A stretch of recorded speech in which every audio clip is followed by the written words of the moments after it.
الحمد لله رب العالمين، والصلاة والسلام على سيد الأنبياء والمرسلين وعلى آله وأصحابه أجمعين. أما بعد، فإن أصدق الحديث كتاب الله، وأحسن الهدي هدي سيدنا ومولانا محمد صلى الله عليه وسلم، وخير الأمور عوازمها، وشر الأمور محدثاتها، وكل محدثة بدعة، وكل بدعة ضلالة، وكل ضلالة في النار.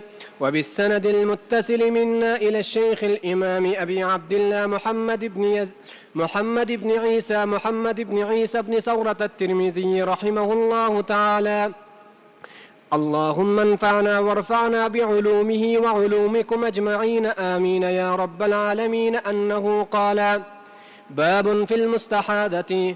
وبه قال حدثنا غناد قال حدثنا وكيع وعبدة وأبو معاوية عن هشام بن عروة عن أبيه عن عائشة رضي الله تعالى عنها أنها قالت: جاءت فاطمة ابنة أبي حبيش إلى النبي صلى الله عليه وسلم فقالت: يا رسول الله، إني امرأة استحاض فلا أطهر، أفأدع الصلاة؟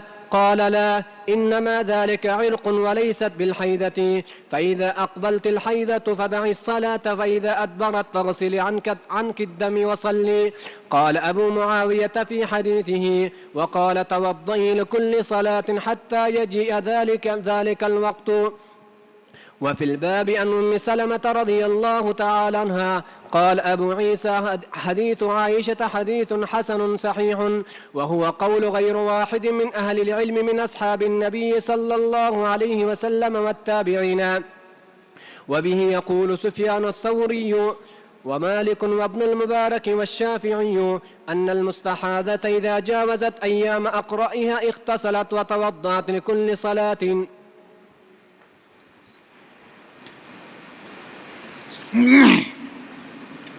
کل مختصراً اس کے اوپر بحث ہو گئی تھی. جنوبی کے لیے تیمم کرنا جب پانی نہ پائے،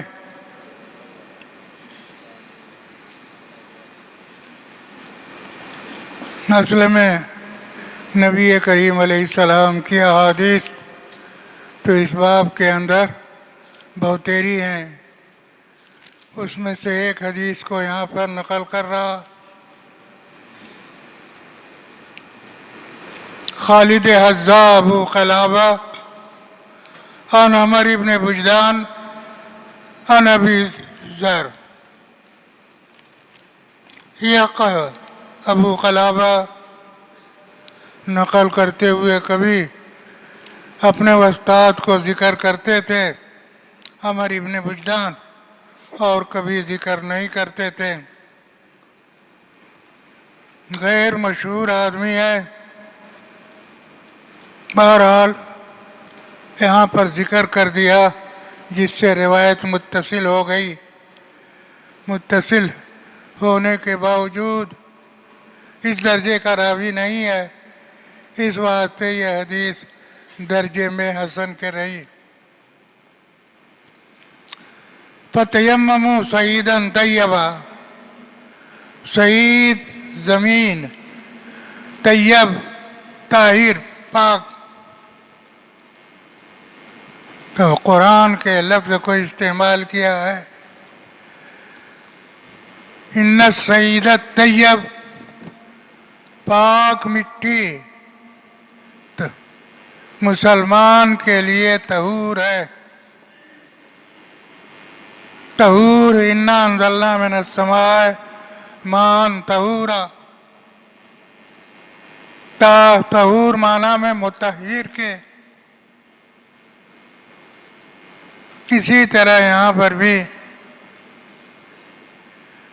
آلے کے لیے زیادہ استعمال ہوتا ہے. وجور، سعود، اسی طرح سے طہور. اور ضمے کے ساتھ تو پھر وہ مصدر ہو جائے گا. یہ پاک مٹی مسلمان کے لیے مطہر ہے. اگر پانی نہ پائے 10 سال 10 سال پانی نہ ملے، ظاہر بات ہے 10 سال تک بغیر پانی کے آدمی کیسے جی سکے گا؟ اسی سے معلوم ہوا کہ پینے کا جو پانی ہے اس کا اعتبار نہیں ہوگا۔ فلم تجدو مان، آپ کہو پانی وہاں موجود ہے، تو لم تجدو مان کہاں ہوا؟ پانی پینے والا مستثنا ہوگا۔ اگر اتنا ہی پانی ہے تو یہ سہولت آپ کو حاصل ہوگی کہ آپ تیمم کر لیں۔ لہذا فلم تجدو مان فلم تستطیعوا ان تستعملوه، استطاعت اور طاقت نہ ہو اس کو استعمال کرنے کی، چاہے آپ کے پیاس کے خطرے کی وجہ سے، بیماری کی وجہ سے پانی موجود ہے، وہاں پر شیر وغیرہ موجود ہے جس سے آگے بڑھ کر کے پانی لینے میں جان کا خطرہ ہے، کنواں موجود ہے اتنا گہرا ہے کوئی سبیل نہیں ہے اس سے پانی نکالنے کی۔ تو لم تجدو کا مطلب وجدان حسی نہیں ہے کہ حسن وہ موجود ہو، موجود ہونے کے ساتھ آپ کو استعمال کرنے کے اوپر قدرت بھی ہو۔ لہذا 10 سال اس طرح سے ہو جائے، اتنا پانی ہے جس سے آپ جان بچا سکتے ہیں، پیتے ہیں۔ آگے اگر وضو کریں گے تو آگے پریشانی ہے، تو جیسے مریض کو اس کی وجہ سے سہولت ہے ایسے ہی آپ کو بھی سہولت ہوگی اور وہ تیمم کام دے گا۔ الغرض یہ پاک مٹی مسلمان کے لیے مطہر ہے، اگرچہ وہ استعمال کرنا 10 سال ہو، پانی نہ پائے 10 سال۔ جب پانی کے استعمال پر قدرت ہو جائے گی تو اسی وقت تیمم ٹوٹ گیا، اور پانی کا استعمال ضروری ہوگا۔ فَلْيُمِسُّهُ بَشْرَتَهُ، اپنی کھال پر لگائے پانی کو، اسی میں خیر ہے۔ فَإِنَّ ذَلِكَ خیر، یہ مطلب نہیں ہے کہ اس کے علاوہ اور صحیح، اسی میں خیر ہے، اس اب تیمم کرنے میں خیر نہیں ہے۔ یہ روایت ہے۔ اور طہور کی جگہ پر محمود کی روایت میں 2 استاد تھے، محمد بن بشار، محمود بن غیلان۔ تو ایک کی روایت کے اندر طہور کی جگہ پر وضو کا لفظ آیا ہوا ہے، اور اس حدیث کے اندر سفیان نے روایت نقل کیا ہے عن خالد الحذاء عن ابی قلابہ، ابو قلابہ کا شاگرد خالد حذاء نقل کرتا ہے، تو ابو قلابہ کا استاد عمر بن بجدان کو ذکر کرتا ہے۔ ایوب سختیانی ابو قلابہ سے نقل کرتے ہیں تو اس کے استاد کا نام ذکر نہیں کرتے ہیں۔ ان رجل من بنی عامر، ظاہر بات ہے ان رجل من بنی عامر یہ مجہول ہو گیا، جب راوی مجہول ہوگا تو روایت ضعیف اور کمزور ہوگی، لیکن معلوم ہو گیا کہ فلاں راوی ہے تو اب اس کے بارے میں تحقیق کیا تو صحیح کا راوی نہیں ہوا، حسن کا راوی ہو. حافظہ اتنا قوی نہیں تھا.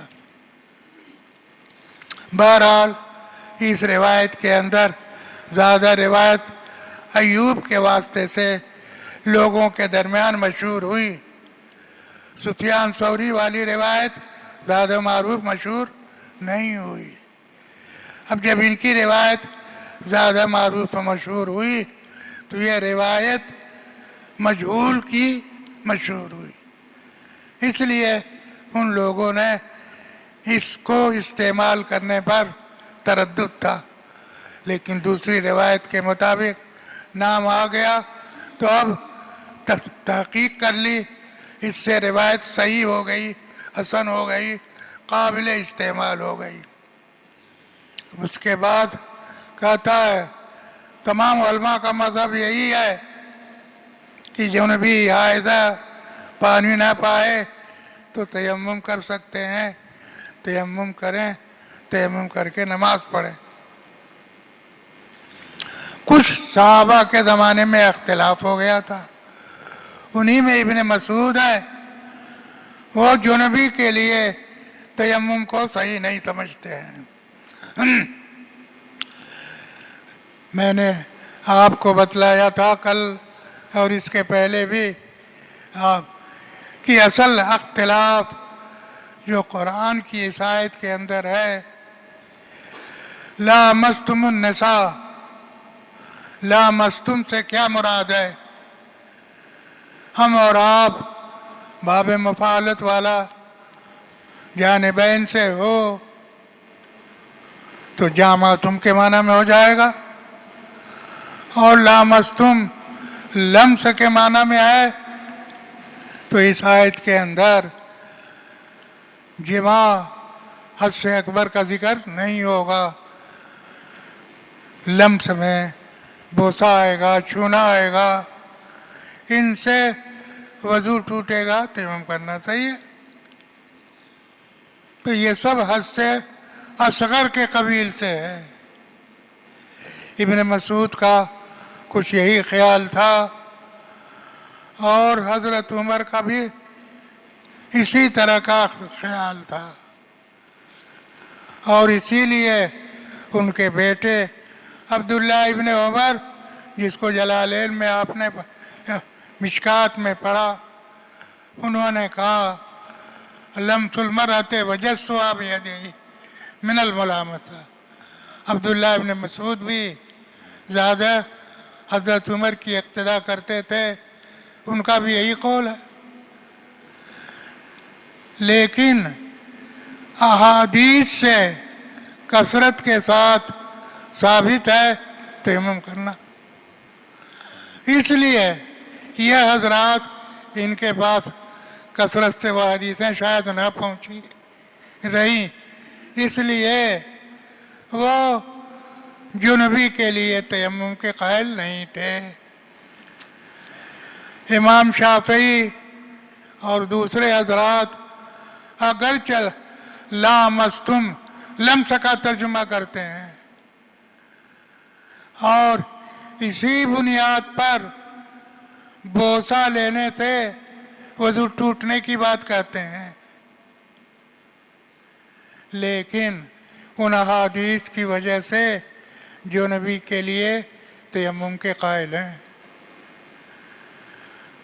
یہ فرق ہو گیا ان حضرات میں اور ائمہ میں. وہ حدیث آپ کے ان صحابہ کے زمانے میں خبر واحد کے درجے میں رہی ہوگی. عمر ابن خطاب سے بیان کیا تھا عمار بن یاسر نے، ہم دونوں ساتھ تھے، مجھ کو جنابت لاحق ہو گئی، میں نے ایسے ایسے کیا، آپ نے کہا اس کی ضرورت نہیں، ایسے کر لیتے کافی تھا. عمر ابن خطاب کو اس کے اوپر یقین نہیں آیا، تردد رہا، یاد نہیں رہا، کیسے آیا میں بھول گیا، ایسا اہم واقعہ ساتھ آیا. تو گویا ان کا یہ خیال تھا کہ یہ عمار کا وہم ہے، مگر دلیل تو کچھ نہیں ہے، صرف اپنا خیال ہی تو ہے۔ عمار بن یاسر نے کہا اگر کہو تو آئندہ سے یہ حدیث نہ بیان کروں۔ تو انہوں نے کہا